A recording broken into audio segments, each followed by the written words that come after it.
Hello, everyone. Welcome to the Valiant live stream. I'm Megan Quick. I'll be your host this week. As you can see, George is out of office. We are joined instead by Stefan Kaup, our COO. Hi, Stefan. Hello, Megan. Hello, Marianne. Matt, thanks for having me. And Marianne Dobrovolsky, our training manager, one of the usual suspects, and Matt Fox, who is a frequent visitor, but likes to come and go as he pleases.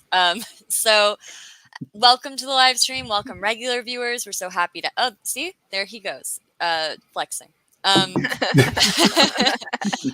Welcome, regular viewers and new viewers. We're so happy to have you here. Just a little bit about Valiant. We are a managed service provider, an IT managed service provider based in New York City, but we have a national reach. And if you want to learn more about us, we have a YouTube channel that is now filled with 82 of these episodes, along with knowledge base videos that Marianne makes that are really great and answer a lot of basic questions.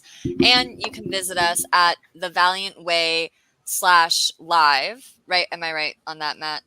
thevaliantway.com/live, but it's probably better to go to the YouTube channel because there's so much more content there. Well, great. Yeah.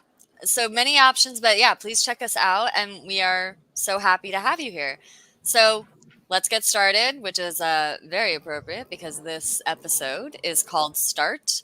And what we mean by that is that we're talking about how to start on IT initiatives in your business and what it takes and what you have to weigh and just honestly how to get started. So back in mid-June, we did an episode called If Not Now, When? About being prepared to make the right decisions when it matters most. And being prepared can mean having documented procedures in place before something goes wrong, which in today's climate, I'm sure most of us realize that is vital to any business because these, especially when it comes to ransomware and malware attacks, they're happening more and more frequently to like bigger and more powerful companies. And basically being prepared means you can respond quickly and minimize the risk to your company. And when it comes to business technology, taking a proactive approach is often a way to improve operations and mitigate risks. And that's a big part of what we provide for our customers. That's our favorite thing to do, honestly, because we love to help you protect yourself and be proactive. And it's also the not if, but when issue with a lot of what's happening with our security. And just being prepared is an incredible way to just respond quickly enough so that the damage is really contained. If you have IT-related projects in your mind for your business, particularly if they're related to operational resiliency or security, get started now. Don't wait for a problem to occur and then react. That's a recipe for disaster. We have seen it, and we have cut our teeth on it and grown from it. So today we're going to dive into two common problems when it comes to planning IT. So IT-related projects, forgive me, and moving on them sooner than later. And the biggest issues, which actually, this is also the biggest issue in my personal life, procrastination and communication. So actually, first, Megan, before we get started in those segments, as I'm sitting here, Stefan shared a really, really great story with us earlier this morning. Yes. I thought it would be great if we start off with the story because I think it helps explain why we're going to talk about procrastination and communication. So if we could do that, I think that'd be fantastic. That's great. Stefan, go ahead. Yeah, it's a story that I read about 10 years ago. And I'm going to take you outside of the IT universe and probably something that's slightly more relatable for people and into the automotive world. Most people own a car, or driven a car, rented a car, something like that. Mm-hmm. And so this is revolving around, the when something's going to happen and what are the outcome of it. And basically, the title of the story was basically about expensive problems. And so there's a story goes about a gentleman who's got a prized third car. It's his pride and joy. It's an antique car. It's a sports car. It's a red sports car. He loves it. He polishes it every weekend. He takes it out for a ride. He does nice trips. He visits other towns. Anyone he can talk to about it. He stops for a coffee at Starbucks. People engage him in conversations. He's so proud of it. And just, this is his baby. He loves it. And then one day he goes to his mechanic because he just needs the regular oil change, maybe change the windshield wipers, things like that. And the mechanic says to him, hey, I just want to let you know you're at that point right now where you have so many miles on your car, you should really change the timing belt. And then the owner of the car says, well, the car runs beautiful. Why would I change the timing belt? And the mechanic then starts to explain the not if, but when type of scenario. And he basically goes into, well, how about this? You take your car out for a great ride. And while you're out driving on the weekend and you're hitting all those towns you like to stop in and talk to all those people, somewhere along that way, your timing belt snaps in the car. Then you're stuck now on the side of the road. So now you have to call me. I have to come out there, pick up the car. I have to tow the car into the shop, and chances are I have to replace the engine. And so now, the idea of changing that timing belt as a precautionary or maintenance type measure at, let's say, $1,000 now turns into a full engine replacement at $15,000 or $20,000. Not to mention that the next weekend, for sure, you won't be out driving your prized joy and enjoying life in that car, because it's going to be in the shop for 4, 6, 8 weeks, something like that. Yeah. And so in this case, the mechanic is the service provider, not unlike, Valiant Technology is a service provider for our clients. And so the mechanic is trying to preemptively, explain this expensive problem and sell a solution ahead of time, and had to kind of, just go through all the worst case scenarios to make the client understand, why it was important to spend $1,000, change timing belt ahead of time, even though everything was working fine. And again, it's some of the issues that we run into on a regular basis, especially when it comes to servers. Servers are running great. Why would I change it? Well, because it's 4 years old. And rule of thumb is, inevitably you're going to have a bad scenario where things are going to go bad. So I tell that story a lot. I love it. And again, it kind of goes outside IT and into sort of an everyday type scenario for people. Yeah, and I think that's really relatable. I mean, as you're talking about that, I was like, oh yeah, upfront costs versus all these other things. And it was just, it molded into IT for me, but that's the same on your car maintenance, your house, everything. So yeah, and I think we're used to thinking, like, people are used to, like, knowing, okay, I need to do preventative measures for my car. That's really important. That affects me or my family. And then I don't think they always connect that to their IT too, where it's like preventive measures really protect you. And it's interesting because a working network is what drives your business. Whoa. Okay. Yeah. All right. So thank you so much, Stefan. That was, again, like, I think that's such a great anecdote to just contextualize why this information is so important to take in and maybe even to act on. So let's get started on that procrastination, which, if that person didn't buy the time belt, would be considered procrastinating, implementing a solution.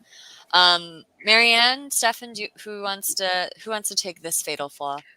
So since I'm an expert in procrastination, no, I mean, it really is. There's a lot of reasons why people procrastinate. One of them is just anxiety. It's sort of and that's part of what we're talking about, is how to get started.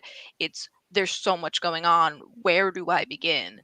Yeah. Luckily, if you have an IT provider, we can help. But that's why we're talking iterative improvements this whole month. And that's also one of the things you really need to recognize and tackle, that anxiety can be the thing that it's overwhelming you. You don't know where to start. You don't know which improvements to make. Yeah. So you just end up doing nothing, or I'll deal with that later because it's just too much for me right now. And then the other one is also questioning the value, which I think, exactly what the driver in the story was doing is, yeah, but it's $1,000. Like, I don't want to spend that now. Everything's fine. So it is important that, you don't have to be an IT expert, but you do have to, trust your experts and know what things are essential, what things are going to definitely break eventually. And, there are standards for this for a reason, because it's the risk thing. We know when things get to that risk point where you either need to replace it or, make a couple of iterative improvements. So that's a thing as well. If you don't see the value, you're not going to move on it. Right. So it is important. I mean, that's another just knowledge is power thing to get to see the benefit and to understand the benefit. And if you're trying to, convince a higher up to make this change, or, that it's important, but you need approval, that's what you really need to focus on, is what is the benefit, and not just the benefit to IT, but to the business. Because obviously, as Matt said, a safe network drives a business, but a lot of your IT does too. It does. And really quickly on the anxiety side, as you were talking, I had this image in my head that may have been like Indiana Jones walking through a corridor. It's the worry about making a misstep. It's about stepping on that brick that's going to cause like the darts to come flying out of the wall. Everyone's afraid of making that one misstep that could lead to a very, very negative consequences for your business. Mm-hmm. And I don't really have anything to finish up the analogy or whatever with Indiana Jones, but I think that sense of anxiety, that's what came to mind. It is those missteps. And I think that's where a company like Valiant comes into play. We don't use these streams to talk about sales, but I think that this is one of those times where an expert is needed, and having the expert here or with you is what quells that anxiety and lets you get on to really addressing the value and justifying the value of a project. And once you have those two out of the way, things become so much easier. Things become attainable.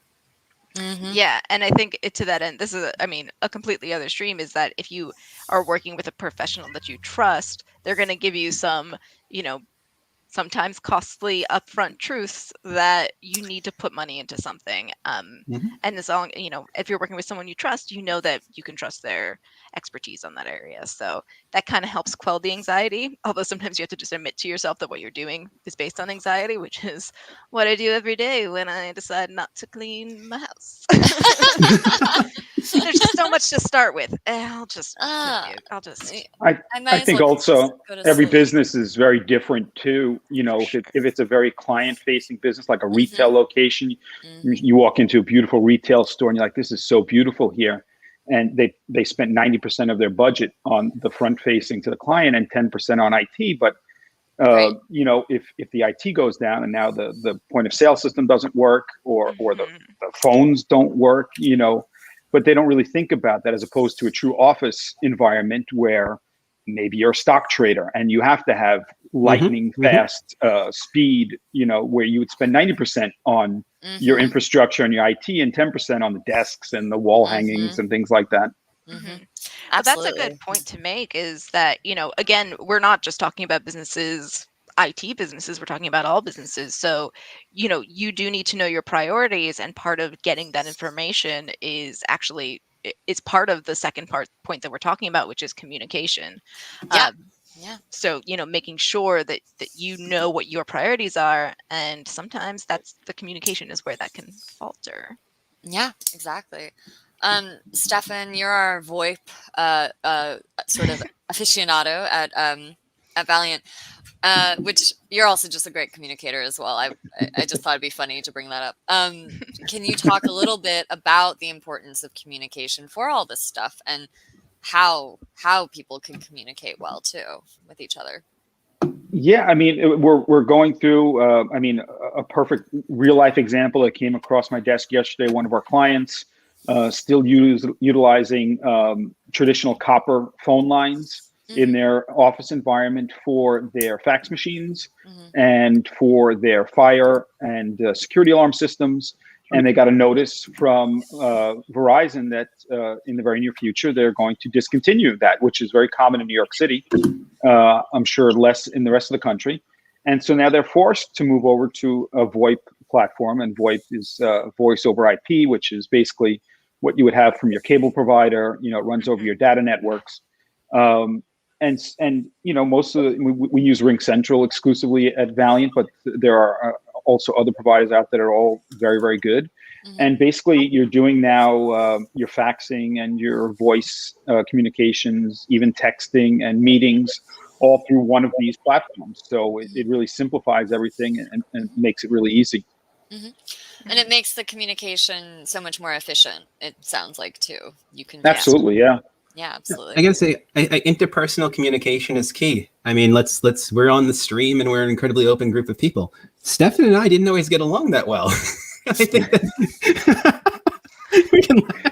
I think it was communication. It took us a little while to figure out where we had our footing, and we found some common bonds. And I think that, sort of the next part around communication is very much why you can put Stefan and I in a room today and we make solutions as opposed to just arguing about stuff. And the argument was because we're both passionate about the same thing. It's just sometimes the why and the how was not aligned. And I think that's a big part of it. You really, when you're working on a project and you want it to succeed, you have to stress the why. Why are we doing this? Why are we putting money into it? Why are we sinking time into it? If you want something and you can't explain why, it's probably not worth doing. And I think that's a very important point to make. And when explaining the why, you need to concentrate on expressing the benefits that the business is going to receive as a result.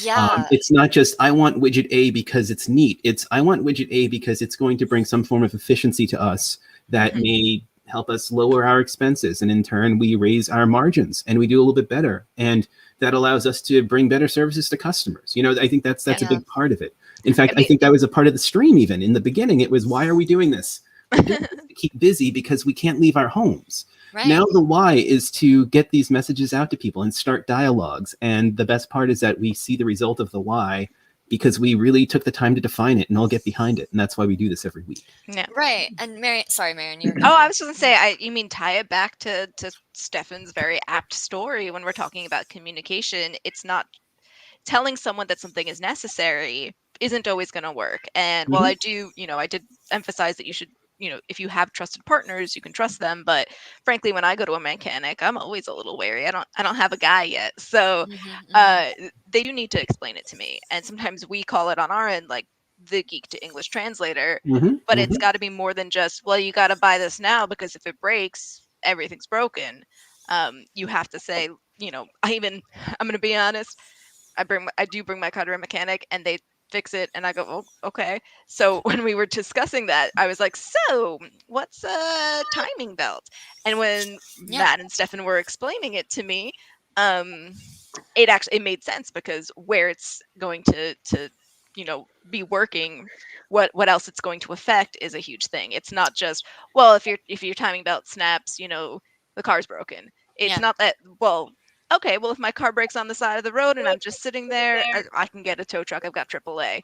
No, it's that it's going to affect the way that your pistons interact. I mean, you explained it better, but it's going to affect all the way that everything interacts. They're going to gum up the works, and you've got the internal problems, but there's also the ripple effect. I was explaining that this once happened to me in my Jeep. My timing belt went when I was on the Belt Parkway, and I wasn't able to get over to the shoulder. The car pretty much just stops functioning. And then there's the risk of people behind me not realizing something's wrong and then rear-ending me and starting a chain reaction. So if you want to equate that to business, think of that as your business's reputation. And it making and there being a negative aspect to it that makes waves out into the industries that you're focusing on, the services, your customers that come in every day. If you're selling clothing and the stitching is not good and you put a shirt on and it gets ripped in half and someone finds out, that news is going to ripple outwards to other people and it's going to impact your business. Well, and I want to, that's sort of communication too. It's like the negative communication that happens about your reputation. Feedback. And I also want to pivot really quickly because we were talking a lot about how to speak to clients, how to communicate effectively to them. But there's also your team. How do you communicate IT projects to your team? It's, I don't think I'm throwing us under the bus when I say people, they feel like IT training. Marianne has to deal with this. She's our training manager. Those modes of communication can sometimes feel a little boring or like, what does this matter? But it's so important. And communicating that to your team. Like I worked in retail for a long time. They would do some weird IT change, not tell us, not weird. Sorry. That was my retail brain, but they wouldn't explain like, here's why we're doing this. Here's how it's going to make your job easier and preparing you a little bit for the learning curve, right? Which is always uncomfortable, but it's important to give the team the why. Also, they can give you feedback and talk about, actually, my job would be much easier if we did this eventually, which also might be an IT problem. So just leverage clear communication with your team. Listen. I had a really good real life scenario just a few weeks ago at one of our clients. They were building out a brand new retail space, stunning, gorgeous. And obviously we don't get involved in, the decor and all of those things. But I was out there for the full day, and there was some woodworkers working there. They had a big retail location. They had a big island like you would have in your kitchen as the main counter. They had 3 point of sale systems on there. And I had been struggling with the point of contact there for our client. They messed up, and they didn't put a wireless access point where we had designated it to go, and somewhere in translation, either they decided it didn't look good or whatever, and they didn't do it. And now they were struggling with service in that area. As I was waiting for him, the woodworkers came in, and behind this beautiful island was a beautiful bookcase and one of these slanted ladders that rolls, sort of like a library kind of ladder. And they were having problems that it was too close to the people working, so they had to get adjusted. And the woodworker says, well, let's take it off. And the guy turned to him and said, no, you don't understand. This ladder is a signature decor. Every one of our retail locations has this bookshelf with this ladder behind it, and that has to be. I don't care what you do, it has to be there. So now when he finished talking to the woodworkers, I said, that story you just told? It's the same thing with the wireless access point. It has to be. Yeah. Yes. You need it here. Yeah. Also, and it made sense to him. The retail employees are the ones, from experience, who have to deal with the backed up line when the credit card can't work and you're finally making sales. Yes. Stefan, that's so apt. If not, I would argue a little more so. But if the latter can have that much significance, the wireless access point should have at least as much. So anyway, moving on from communication, I think we covered that pretty well. And let's go into planning. Let's go into the step people hate to start. This is the step that can kind of make you feel overwhelmed, like there's so much to do, back to that procrastination. So let's say you've communicated the intention around the project with the benefits to your team. It's a wonderful world where they're excited about it, they're on board, and they're ready to go. Now what? So we're going to plan. And we're all very intimate with this at Valiant. Most of our job is we have dedicated project planners who are amazing. We all have to contribute to a smooth project plan, though. We all have different roles in a project. Well, you got to remember, a large part of what makes us different from other service providers is the level of strategy that goes into this work. Right. And you can't have strategy without proper planning, and vice versa. This is inherent to what we do. Yeah, and we are always refining it, always looking at how could this have been better, how could this handoff be better, what can we automate? We're sort of relentless about that. So I'll be honest, I think planning sometimes actually relieves that anxiety for me. I mean, different strokes for different folks, but it can help, rather than start and have that worry about like, well, what if the step I take is the wrong one, down the line, we're playing chess instead. Because I'm going to look 5 moves ahead, make those plans, and then at least I can feel a little bit more secure, or, just follow the plan and I'll be fine. Yeah. It does help a lot. So, and it gives you a framework if, God forbid something does go wrong with the project or just something gets miscommunicated. If you followed the plan, you can look at the plan to fix it. It's so much easier to figure out what to do next. Well, you can follow the plan. You can build contingencies into the plan in areas where you think something may go wrong. And I'm sorry, I didn't mean to interrupt. I'm thinking we're going to get through our list, our steps that we normally would go through, right? Yeah, and Matt, you're great about that. I know we've worked on our own workflows together, and I think you're really going to be like, all right, so say this happens, and then you have the flow for that. That's helped me a lot. Yeah, I got to tell you, it was something that when I was younger, I didn't quite understand very well, or I wasn't able to wrap my head around it. And then I went to a restaurant one day, and I got to look it up because every time I tell the story, people say, no, this restaurant's never existed. You're crazy. But there was a restaurant down on Nassau Street in Manhattan called The Whiz Grill. And it was branded after Cheese Whiz, which was the weirdest thing in the world, right? Who wants a restaurant that's about Cheese Whiz? But what they did was they had, all right, fine. But they had, it was a place to get cheesesteaks, and everything was done on a conveyor belt. And you got to see each step from beginning to end, from the order being planned, being placed, which is a bit like a plan. And you get to see the different people working and how everything comes together for that final product. And sometimes things would go wrong. Sometimes the conveyor belt would stop and someone go and they would grab the sandwich and they would walk over to the next person and take care of it. There was a plan in place. They had a system that had a prescribed outcome, which was the delicious sandwich you get at the end, but they also had steps where they could modify what they were doing in case things were just not going the way they should have. Absolutely. And that is my Whiz Girl story, and I'm so happy that I said it. I thought that was going to end with an I Love Lucy thing, but I wish. But so speaking, I was gonna do that too. I was gonna say we have 9 steps to talk about. Yeah, speaking of, and if you have anxiety about planning, here's how to tackle it. So we both tried to segue. Sorry, we stepped on each other's toes. No, I love it. I love that we're both just keeping it moving. So just because looking at the clock, I just want to make sure we have time to say everything we need to say. And we will follow up with the blog post next week that details everything here.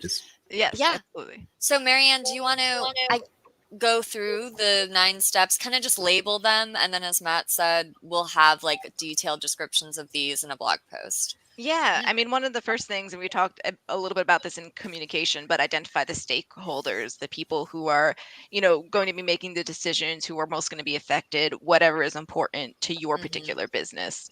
And then talk about roles and responsibilities. I mean, one of the things I used to love is when someone would say, we should do this. And I'm like, great, thanks for volunteering. Yeah. Because if no one is assigned to it, sometimes it just doesn't get done. Yeah. We also really have a kickoff meeting. There's that thing that's been going around, like this meeting could have been an email, but sometimes that having the in-person or on Zoom or on Teams meeting is what really gets you started. The kickoff meeting, you can throw around the ideas, you can start that assigning. It's honestly really helpful.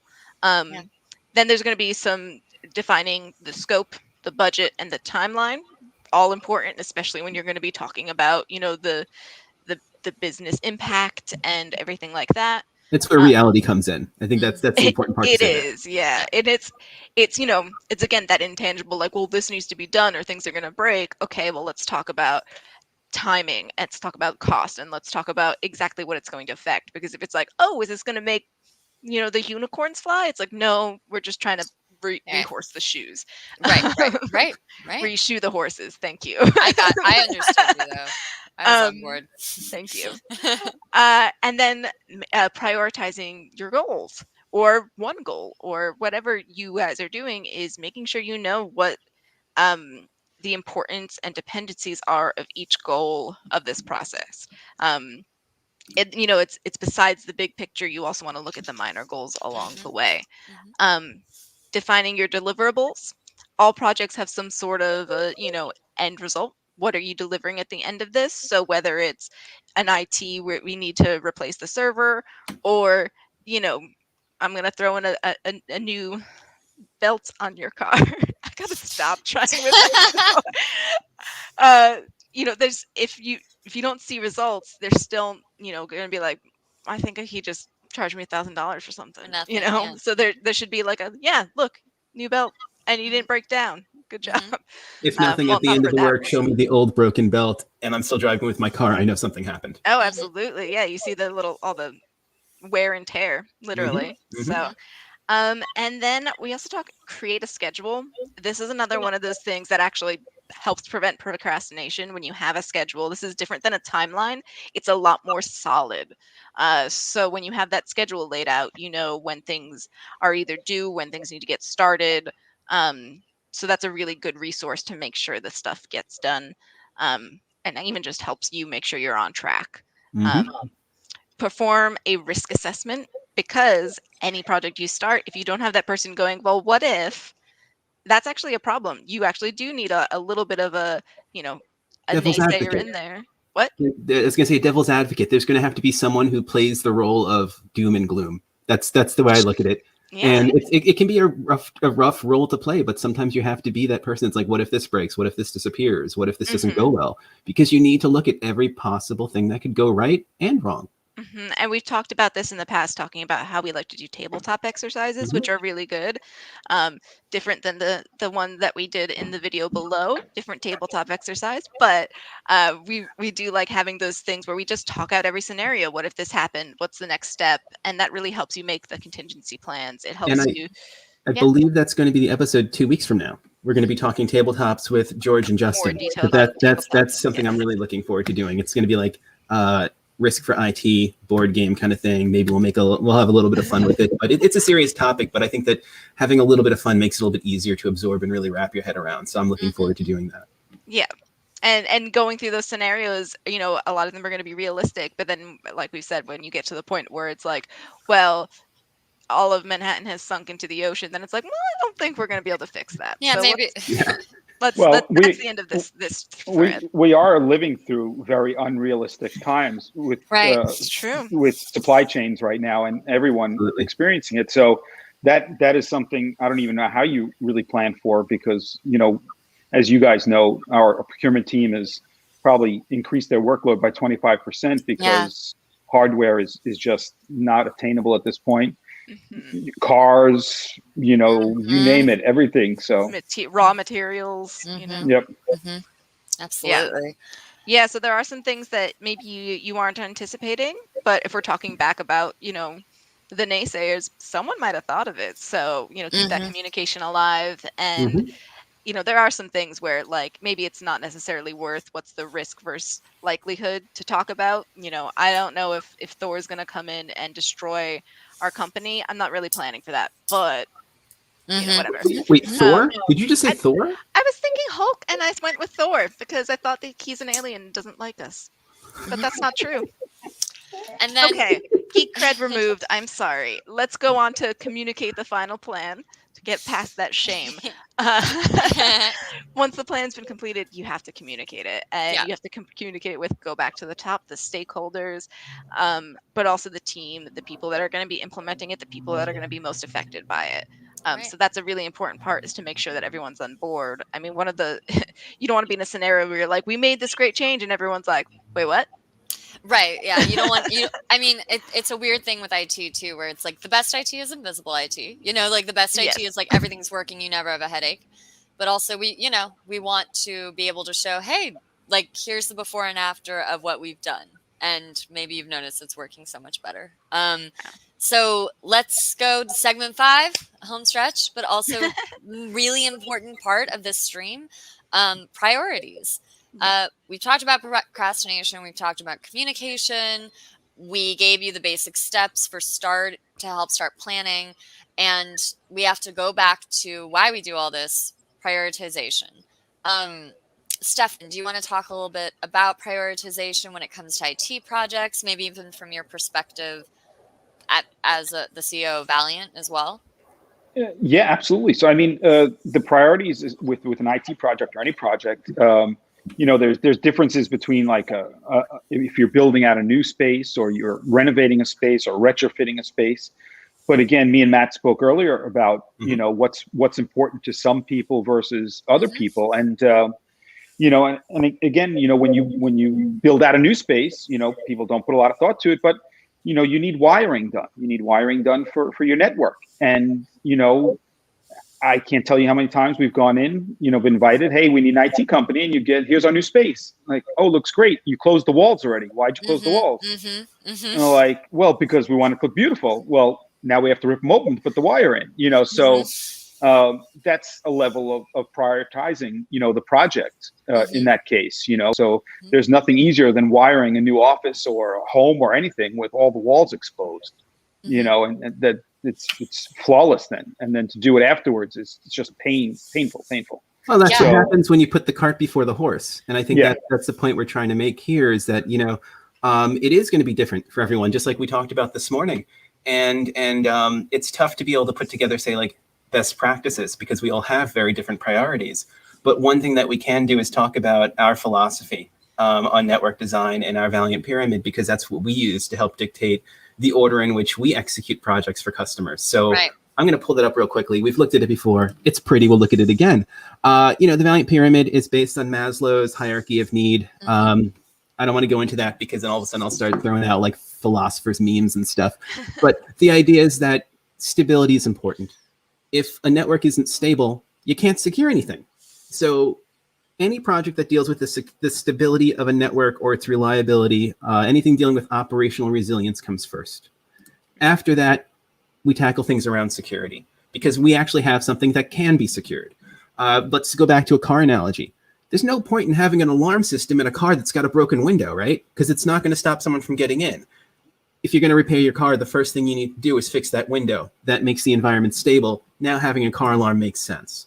After that is scalability.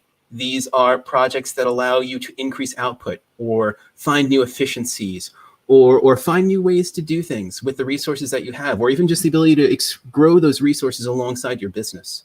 One beauty of the cloud and a lot of the work that we do is that if business is not so good, or if you need to pivot and make things smaller, working in the cloud makes that very, very easy. With these 3 items handled, it becomes a matter of innovation. And this is where the business owners and the staff are able to take the technological improvements that have been put in place and use them to find new efficiencies for themselves and new competitive advantages. And if you're going to focus on innovation, that's fantastic, but you're going to want to make sure that things are stable and secure at bare minimum. Otherwise, your innovation is going to crumble, period. Yeah. And that's really important in prioritizing is what's your foundation? What needs to be tackled in order for the other things to be successful? So, yeah. A lot of prospects, when they come to us, it's usually when they're actually scaling up because all of a sudden they can't handle their IT on their own. And then we come in because a lot of times when you kind of duct tape your IT together, as you do for a lot of stuff in your business, but we have to address, like you said, Marianne, the foundation before we can give them the really helpful scalability projects, and then eventually to innovation. So I know we were maybe thinking about discussing an actual project. We're about 7 minutes past. Yeah, you know what? We're going to use that for the tabletop session episode. That's a treat for next week or 2 weeks from now. Yeah. And I think the pyramid, honestly, was such a nice taste of how we approach priorities. Every business is different. Stefan talked about earlier, like retail spaces might spend 90% on how good the store looks because the customer experience is the cornerstone, and then 10% of IT on IT. And then other businesses, it's 90% IT, 10% aesthetic. You need to, now all businesses really need to have a strong IT infrastructure, and we're here to help you do that and prioritize it. So wrapping this up, this was so fun, guys. As always, it's just really fun to talk to you guys and actually kind of think through these things that we do day in and day out. Our next stream, speaking of customer experience, is about improving customer experience. We are always improving the systems we use to manage our customers' technology to provide a positive experience that offers protection and enables growth. And we're going to be talking about some of what we've done around transparency, improved visibility for better strategic decision making, and our approach to roadmaps for positive change over time. Mouthful, but it'll be really good. And if you enjoyed today's stream, please hit that thumbs up button. And if you have any questions or topics that you want to see us do, we love that. We love to do special topics that we get questions for. It really excites us. My cat is joining. And subscribe to our YouTube channel for more cat content. I mean, tech content. Yeah, she's the headliner, right? She was upset that I did that. And yeah, just subscribe to our YouTube channel and be sure to visit thevaliantway.com to learn more about our services. Stefan, Matt, I know you guys don't do this as much, but thank you for being here today. Thank you. Matt, are you putting up that voting thing? So like Jeopardy? To see if people want to vote me in as a permanent. Well, Stefan, I honestly, I'm sitting here thinking that I loved all the car kind of connections so much that you and I should do like a planes, trains, and automobiles themed episode. I'll be John Candy, you could be Steve Martin. It'll be crazy. Right. Nice. I think you guys really discovered a whole new niche for you to do. All right. Thanks again, everybody. And we'll see you next week. Thank you. Have a good one. Bye. Bye.